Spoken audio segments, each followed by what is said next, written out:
Hello, welcome to Christianity Daily with Rose Bijoux. This is a program where we tackle issues affecting Christians. And today, myself, your humble servant, Rose Bijoux Ramires, I've got with me my sister Gloria. And how are you, Sister Gloria? I'm good, Sister Welcome Rose. to Christianity Daily. Thank you.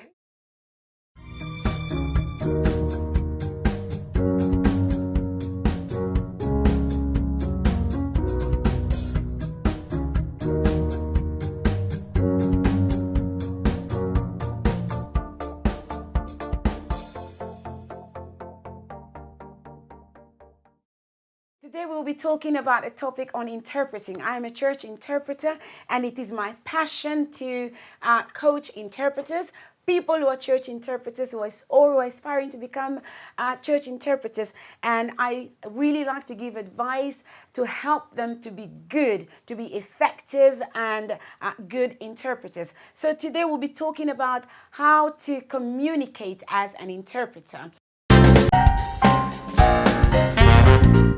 So I've got my sister Gloria. I'll be asking her questions.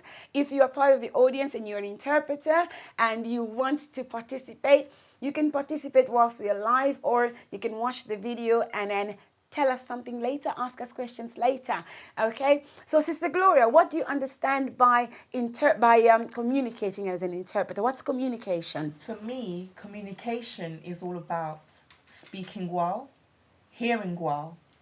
It's all about your tonality, how you speak, because it's not, sometimes they just think that it's all about just speaking, but it's not just about speaking, it's about speaking well. Exactly. And when you hear, it's about hearing clearly as well. So communication is mostly not just to do with you, but to do with the person you're interpreting. Yes. You have to keep an ear out for what they're saying. Okay. And not only that, but be able to assimilate all that information and speak it well. Good. You seem to know quite well about communicating. How did you become such an expert, Sister Gloria? Please do tell us. Well, because I've only just recently become an interpreter, and before even when I started, my sister Rose here, we had many sessions where I'd come in, we had workshops and sessions where she would teach me and guide me on how to listen, how to interpret, how to be not only just an interpreter, but a good interpreter as well. And she's helped me to learn how to listen out, how to speak clearly, and not only that, but how to just present myself well in front of the people who I'm interpreting. And do you think the skills you've learned have been very useful to you? They have been very useful. Yes. They have been very useful. And you're using them correctly? I'm trying. Are you trying? Good. Trying is good enough. Okay. So we will talk about interpreting. Like my sister Gloria correctly has said, interpreting is not just about speaking, but it's speaking well, it's speaking clearly. Remember, your role as an interpreter is to interpret the message of the main speaker and do it correctly. So the target audience must receive the information as the main speaker is giving it. Yes, of course, there are some things that are lost in translation, but you shouldn't lose the most important elements of what the speaker is speaking. Otherwise, it defeats the purpose. So today we're talking about how to be an effective communicator as an interpreter. There are three types of communication, okay? There's three types of communication. We've got the verbal, we've got the written, and we've got the non-verbal, which is the speaking, the body language, okay? So when interpreting, we tend to use all these three elements of communication. Wouldn't you agree? Yes. We read the Bible, so we cover the written, yes? We speak, we listen, we speak, so we use the verbal, and then we use the non-verbal, our actions, the tonalities of our voice, the movements. Wouldn't you agree, Sister Gloria? Yes, I agree. So when you are reading the Bible as part of the communication, how should you read the Bible? You should read it clearly. So as you're reading it, do not just assume the words. Read it out as it's written. You should read it clearly, Yes. loudly enough. Loudly is for what people I'm to talking hear it, about. Good, good, and good. slowly. Good, good. Yes, I have that problem as well when I'm interpreting my daddy, because I interpret in Zion Church. Most of the times that's where I do my work of God. And he will always tell me, Rose, go slowly, my daughter, go slowly. So have you experienced that? Yes, I have experienced that Yes, as well. yes. I've read. So you need to read slowly, clearly, loudly as well. Not so loud that you are screaming, you deafening the main speaker and the people in the audience. We will also discuss that later on, okay? Do not be screaming. Don't scream over the preacher, especially. Not so loud that you're deafening people, but loud enough and clearly enough. So we are covering the element of the written one. So we read the Bible, okay? There are 3 rules of communication: 55, 38, and 7. It's called the 55, 38, and 7 rule. Meaning 55% of your communication is covered as a non-verbal. So when we're communicating information, 7% only is verbal, 38% is written, and 55% of the whole communication process is actually non-verbal.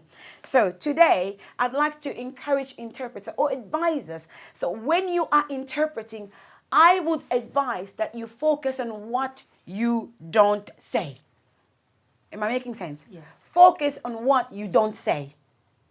So you are saying the verbal, you are saying the reading, but I'd like us to focus mostly on what you don't say when you are on the altar. What does that mean? It's your body language. Sister Gloria, quickly, you've been my student for a while, and I know you're doing very well. God bless you. Sister Gloria has only just been interpreting since November last year. Before that, we spent 2 months where we had every Tuesday we met, or every other day that we had an opportunity, we met and we coached each other. I gave her advice on what to focus on, how to speak, how to stand. And then she started in November, and I have to say, God bless you, doing an amazing job. It is not easy just starting and doing it well. You are doing an amazing job. So, Sister Gloria, can you quickly explain to myself and the audience watching what you understand by body language?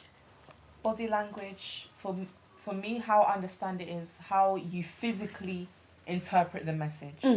How you're physically interpreting the message, because you can be interpreting the message verbally, but they're not only looking at how you're saying it, but they're looking at how you're conveying it through the way you're moving. Yes. So how you're standing, how you're moving around. Yes. If you're looking down, if you're looking sad, or if say you feel like you didn't interpret something properly, and you're looking maybe annoyed or maybe upset, that is being conveyed, and that is being mixed in with the message that you're interpreting to the people. Exactly. So, to my fellow church interpreters, if you're watching, the people in the audience have nowhere else to look.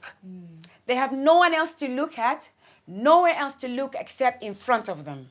Because when you're addressing the audience, you are standing in front of the audience. So your audience has nowhere else to look but you. So your non-verbal communication, facial expression play part of your non-verbal communication. They need to be aligned with the words and the message that you're trying to convey. So when the preacher is smiling, you need to smile. When the preacher or the main speaker is looking serious, you need to look serious. You need to match the mood. All right? So if the preacher looks sad and you are giggling in your interpreting, it defeats the purpose of you as an interpreter. So look stern and serious when explaining something that is quite serious, and look happy when it's something that is happy. Look serious when you're emphasizing something. So basically, your attitude, body language, facial expression should mimic that of the preacher. How are you finding it since you started interpreting? Since I started interpreting, I must admit, it takes time to adapt and to master your body language. But the one thing I've learned is to forget myself and to focus on the message. Because sometimes when you are in yourself and you're in a specific emotion, maybe you might have had a bad day, you'll just be in that emotion. But once you forget yourself and you focus on the message, you'll be concentrated on what the preacher, what the speaker is doing, and you'll be solely focused on conveying the message they're trying to convey.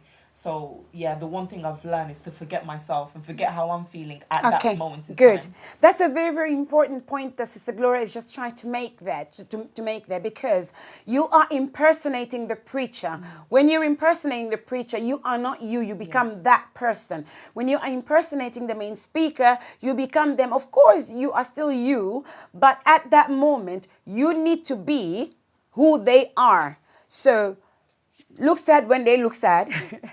Look happy when they look happy, basically. When you are trying to mimic their expression, basically, you will be able to be an effective interpreter. The wrong facial expression at the wrong time and the wrong body language at the wrong time can change the entire perceived meaning of the message.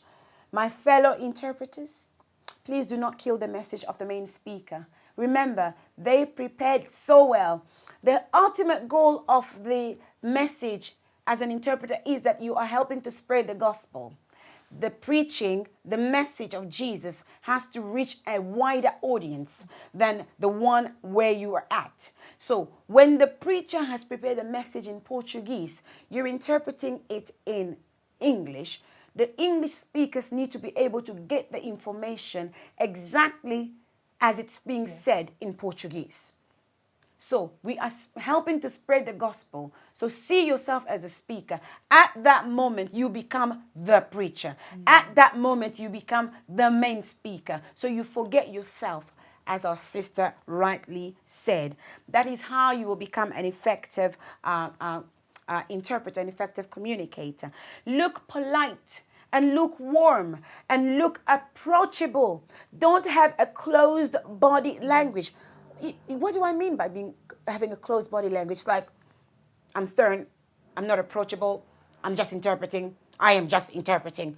Don't look like that. People listening to you must feel that you've got an open body language, an open posture. They need to be able to feel warmth towards you. Yeah. Do you understand that, Sister Gloria? Can you quickly just explain to our audience? That was actually a very good point that Sarah just made, because as you were saying before, it's all about you translating the exact message into another language, because the people who can't understand, say to Lingala in English service, the people who can only understand English, you are their preacher. Exactly. You are the messenger. Exactly. They can't understand the Lingala. So don't let any part of the message go away. You have to translate every single part. And yeah, like you said. I've always said to the people that I coach, if anything, look neutral. Okay? Have a neutral countenance. Have a neutral facial expression. If you can't smile, if you can't do anything else, have a neutral countenance. But nevertheless, you need to look serious enough, and you need to look like you mean what you are saying. Don't look like you shouldn't be there. If you shouldn't be there, then don't be there. If you're not in the right mood to interpret, then don't be there.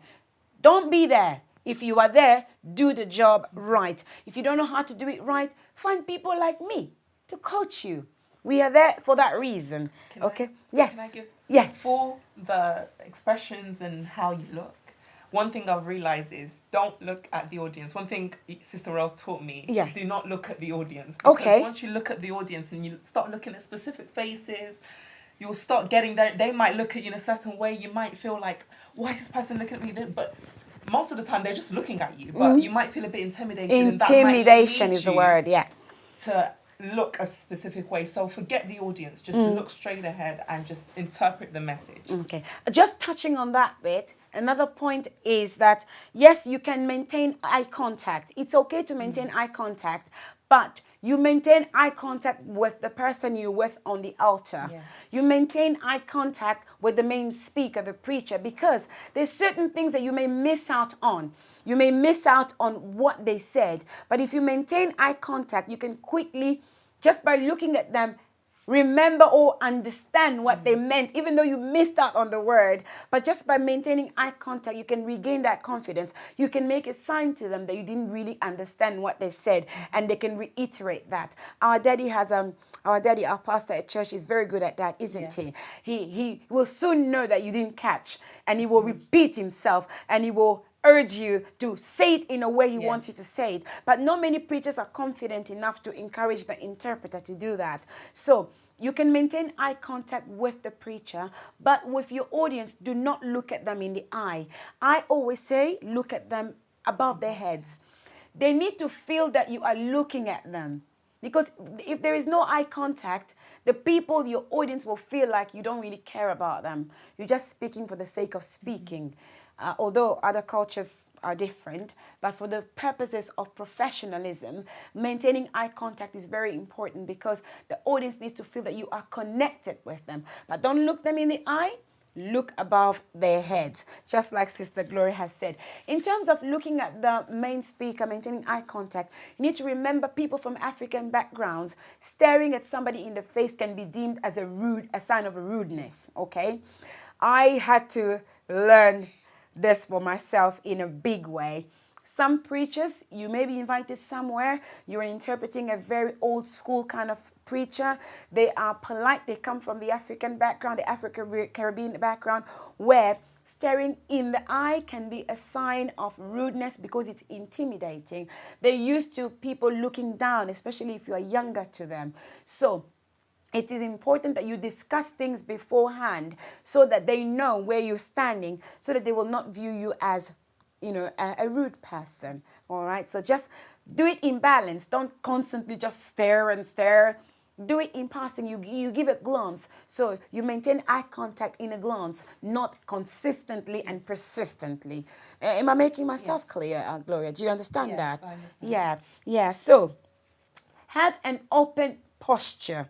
Okay, you see, your posture should show that you are meaning business, that where you are standing, you are a powerful messenger. You are the preacher for that audience at that moment. Maintain professionalism.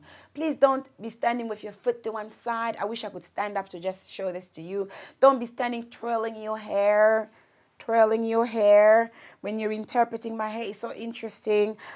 You look bored. You look like you shouldn't be there. You look childish. 5-year-olds twirl their hairs. 5-year-olds have chewing gums. You need to look professional. You need to mean business. You are addressing a wider audience of mature, educated people, of people with from different walks of life. Yes. Isn't that right, Sister Gloria? Right. Just try and explain a bit to our audience watching us.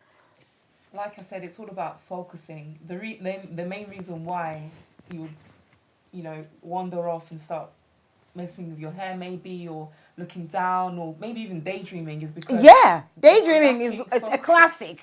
Interpreters that daydream, they have to be woken up. Don't be woken up. You need to be attentive. You need to be sharp. Sharp at all moments. Mm-hmm. There's no time to daydream. There's no time to look around. You can do that later when you're down. Yes. But at that moment, just focus. Yes. The main reason why maybe you would be twirling your hair or just playing around or just not focusing is because you're not paying attention to the speaker. So give all your attention to the speaker and everything should be fine. You remember, the speaker is not boring. They are the way they are. You become them. So if they're boring, you be boring. If they're strong, you be strong. If they're powerful, you be powerful. You have no opinion at the moment when you are interpreting them, okay? So I just want someone to remember today that when you are interpreting, your audience only has you as a person they're focusing on. So pay attention to them. Give them what they need to get. You need to use all 3 types of communication. Use it together to give a good message, a balanced, well-rounded message that the preacher is preaching, and also for you to be an effective interpreter. Quickly, before we sign off, do you have anything to tell our audience, just based on your experience, on how to be an effective interpreter, what you've learned and how it's helped you, just quickly in a minute? Based on my experience, I just want to encourage those who have a desire or who want to come into the field of interpreting. Don't wait until you're ready. You won't be ready from the get-go. Mm-hmm. It's a progress, it's a process. Yes, process. It's all about process. So if you wait until you're ready, you'll be waiting forever. Mm-hmm. So just begin. There'll be mistakes, you'll get things wrong, but it's all about learning and growing. So don't be afraid, and just be ready to be corrected as well. Yes. Be ready I to like be that. corrected. I like that. We only learn by making mistakes, and we learn when we are open to advice and Yes. correction. If you're somebody that doesn't like to be shown the right way, you will get stuck with, what do you know? Yes. I'm right. I'm okay. I'm okay. You'll be okay where you are. You are stagnant, but you think you're okay. You are stuck, but you think you're okay. You need to be able to be open to suggestion. The person who's open to suggestions of 1,000 people will have suggestions of 1,000 people, will get knowledge from 1,000 people, Yes. will get experience from 1,000 people. So imagine 1,000 people have given you advice. You will learn from those 1,000 people. You will get experience from all of them, and you will broaden your knowledge and your experience. So remember, to be an effective interpreter, you have to be able to be open to correction. Use all 3 types of communication rules that we've talked about today, and be open to advice, basically. Remember, your audience is onto you. If you've watched us, follow us on Twitter, follow us on Instagram. We've got a YouTube account, Rose Bijoux Ramires. Please go and subscribe to that. There are other videos that will be useful to you if you want to become an effective interpreter. Until next time, be uplifted, be encouraged, and be blessed. Bye-bye.